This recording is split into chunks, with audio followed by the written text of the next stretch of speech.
Today we'll talk about how can you link with accounts on your Webull app. We're going to figure out the solution on how you can do that on your app. So you just follow these ways, then it's going to work with you.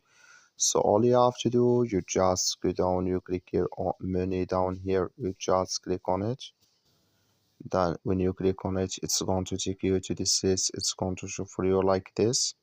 Then you click here on settings here, just click on settings. So then you come to next step here, it's going to show for you like this. Click here on account and security, just click on it. So then you come to next step here, it's going to show for you like this. Click here on link trade party account. You come to next step here, and there can you link with your account here on your Webull app.